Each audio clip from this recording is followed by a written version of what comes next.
To help support Ian McCollum's Kickstarter for his book, The Chassepot de FAMAS, French Rifles from 1866 to 2016, I'm going to do a quick 4-video series on my French military rifles. I believe the Kickstarter goes until the end of May. I'll leave a link below, so please hit that link and pre-order your book. Let's help support primary level research, as his book will likely be the reference book for these rifles. Thank you.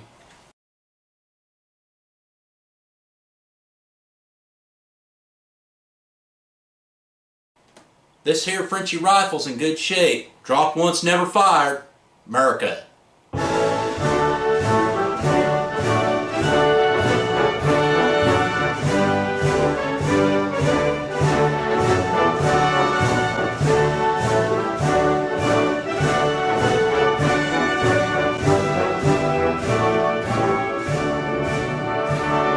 Welcome to the Milsurf Mike channel. This is the third of 4 videos on my French rifles, so I encourage you to watch the Lebel and Berthier videos to help gain a historical background. France entered World War I with the already obsolete Lebel as the main infantry rifle, since they still hoped to have the ultimate autoloading rifle and didn't want to spend money on stopgaps such as the Berthier that would soon have to be replaced. But as Matthias from Seeing Arsenal would say, war were declared, and France had to go with what they had. The advantages of the Berthier over the Lebel in reloading, simplicity, ruggedness, and production times favor production of the Berthier. With the 1916 updates giving it a 5-round capacity, the clip drop cover to prevent dirt from entering the magazine, the carbine version, and Petain's firepower philosophy taking over from Joffre's Elan Vital, the French had a rifle that was at least in the same league of their allies and opponents. The biggest thing limiting improvement to French small arms was the rimmed 8x50mm Lebel cartridge. The whole supply system was built on that cartridge. Due to the rim nature, clips and magazines had to be curved. France was able to develop a semi-auto rifle, the RSC 1917, and a light machine gun, the Show Shot, that both fired the Lebel, but the ridiculous curved magazine of the Show Shot can attest to the need to curve the magazines. After the war, France looked to modernize their infantry weapons, a subject I partially touched on in my high-power history video. They first needed a rimless cartridge. They came up with the 7.5x57mm Model 1924 cartridge, intended for the Fusil Model 1924 light machine gun. The cartridge proved unreliable, and there were concerns that the German 7.92x57 Mauser cartridge could mistakenly be loaded into any weapon that fired the 1924 cartridge. This was shortened to the 7.5x54mm French in 1929, and the Model 1924 light machine gun was updated to the Model 1924-29 to take this updated round. The military decided to standardize on this round, which is similar ballistics to the later 7.62x51 NATO. Efforts to develop new infantry rifles to use the new round began in the 30s. The plan was to update some of the arsenal 1 million Berthier rifles, develop a new bolt-action rifles to replace the Berthiers for second-line troops, and develop a new autoloading rifle for frontline troops. The Berthier conversion became the Fusil Model 1907-15 M34 and was fed via aluminum stripper clips. The autoloader will be the subject of the 4th and final video of this series, and the new bolt-action rifle, the subject of this video, would become the Moss Model 1936. In designing the Model 1936, Moss, which is an acronym for the State Arsenal at Saint-Étienne that I'm not about to try to pronounce, looked to create a reliable, easy-to-produce rifle with a minimum of parts that would serve second-line troops well, even if they were pushed to the front lines. This rifle was to have at least a 5-round capacity fed by Mauser-style stripper clips, and as per the previously mentioned French doctrine, no safety, as rifles were still carried with an empty chamber. A detachable magazine was considered, but discarded as too expensive. The rifle was designed with a guide for a stripper clip. This rifle was pretty much finished by 1932, barring some of the best features of other power rifles.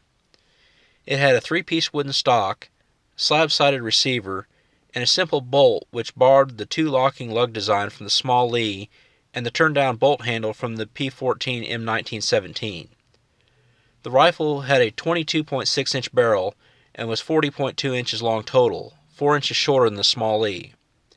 It borrowed the 5-round magazine from the Gewehr 98 and a peep sight from the Model 1917. The rifle is very simple to field strip and clean, with the bolt breaking down into only 5 parts, while the rifle overall was purposely difficult to service in the field. This shows they were considering conscripts when designing the rifle.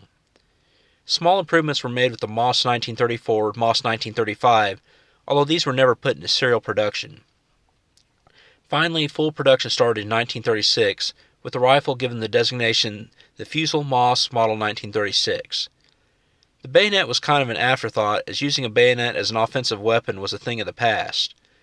Still, soldiers liked them to check for mines, prod objects for booby traps, raise signal flags, etc.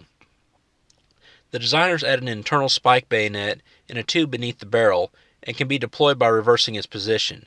This was a lightweight, well-liked solution. The Moss 36 was made the standard rifle until the new autoloader was adopted in 1940. Of course, this was the year of the Battle of France, and only 200,000 Moss 36 were in the hands of frontline troops, with many converted Berthiers also used.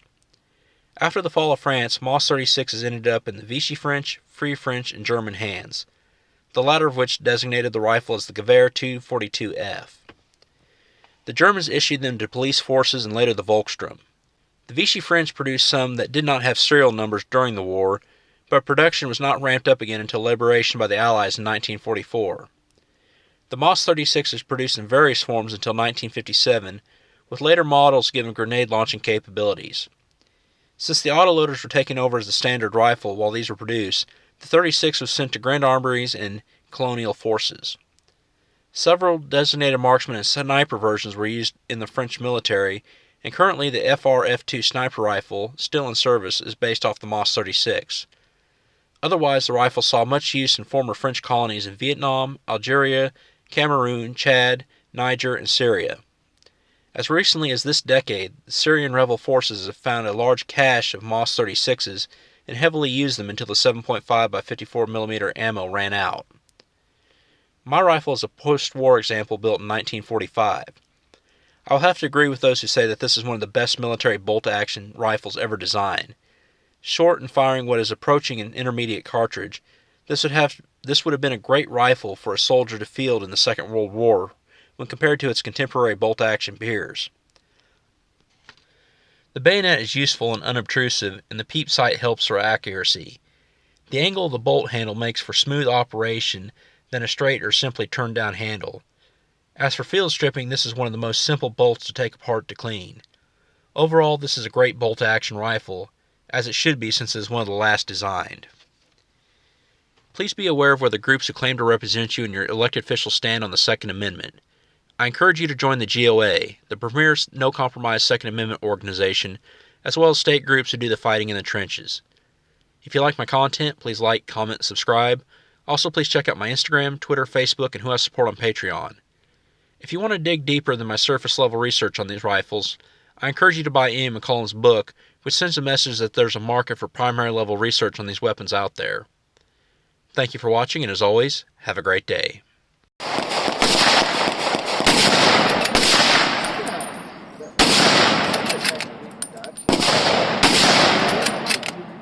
Like, I know some depots. Yeah, I know one.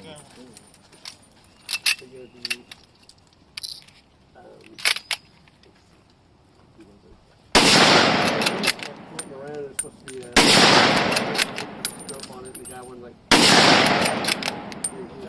Get yeah, you.